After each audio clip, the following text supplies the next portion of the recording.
Olá pessoal, bom dia. Voltamos. Espero que essas férias tenham feito bem a vocês. Hoje vamos iniciar no capítulo 3, Bases Moleculares da Vida. O material é produzido pelos residentes Isabela e Dalila.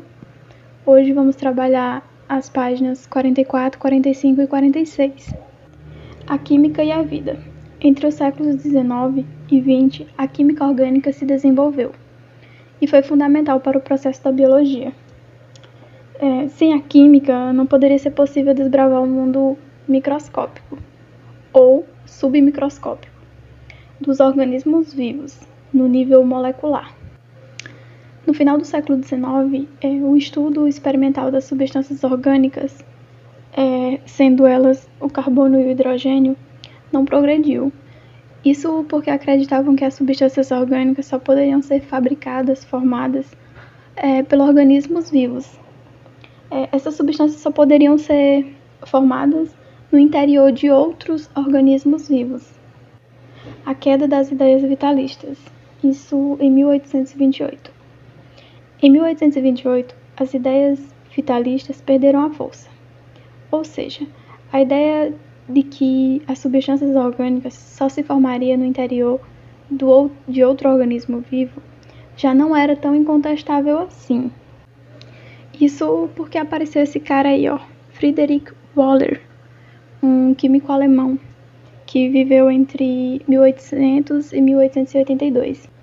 Ele fez um experimento e esse experimento deu super certo. Ele conseguiu produzir ureia em laboratório. Para esse experimento, ele utilizou cianato de amônio, que é uma substância inorgânica, que em contato com calor ocorreu ali meio que uma separação e de resultado final formou-se a ureia.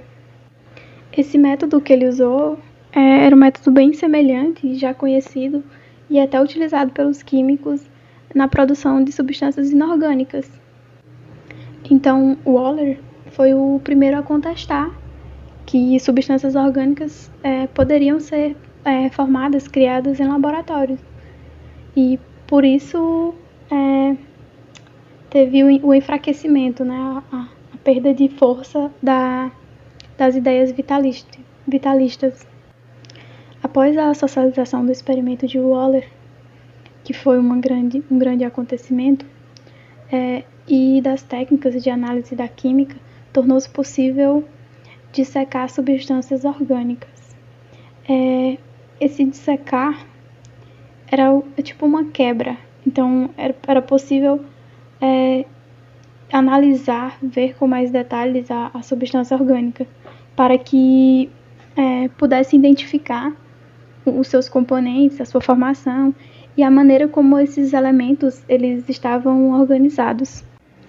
E com o aprimoramento dessas técnicas, a química conseguiu se desenvolver muito.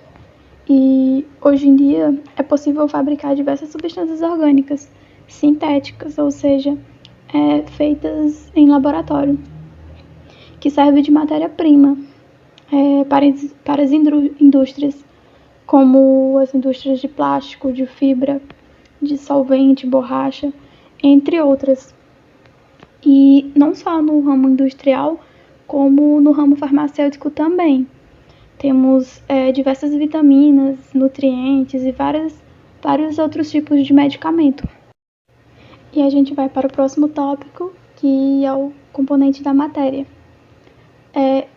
Foi bastante importante o desenvolvimento da teoria atômica para entender os componentes da matéria.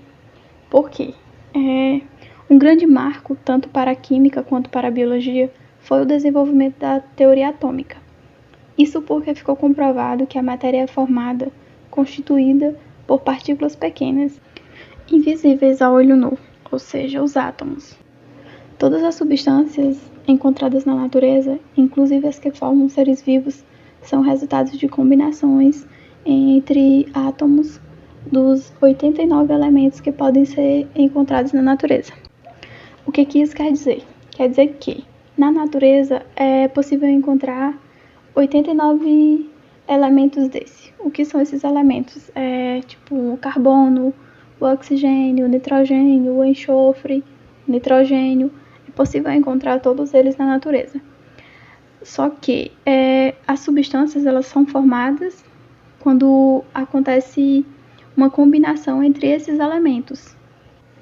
É o que a gente vê aqui. Por exemplo, a água. A água ela é a combinação de dois elementos, o hidrogênio e o oxigênio. Para formar água é necessário de dois hidrogênios se ligando a um oxigênio. E nisso forma a água, ou seja, o hidrogênio ele se combinou com o oxigênio e assim formaram a água. Um outro exemplo é o gás carbônico, que é CO2, ou seja, são dois oxigênios ligados a um carbono. E isso vai formar o gás carbônico. As imagens são meramente ilustrativas, mas como vocês podem ver, a imagem 2 ela é mais dinâmica e ela é justamente para a gente ver de onde é extraído o gás carbônico, que é mais comum da combustão, ou seja, da fumaça. É também extraído da decomposição e do ar que a gente libera, ou seja, do exalar, né, do ar que a gente exala. E aqui a gente tem os elementos químicos que constituem a matéria dos seres vivos, ou seja, nós. Temos, como eu falei antes, são 89 elementos, mas os que são mais presentes na matéria dos seres vivos são esses 6, que é o carbono, o hidrogênio, o oxigênio, o nitrogênio, o fósforo e o enxofre.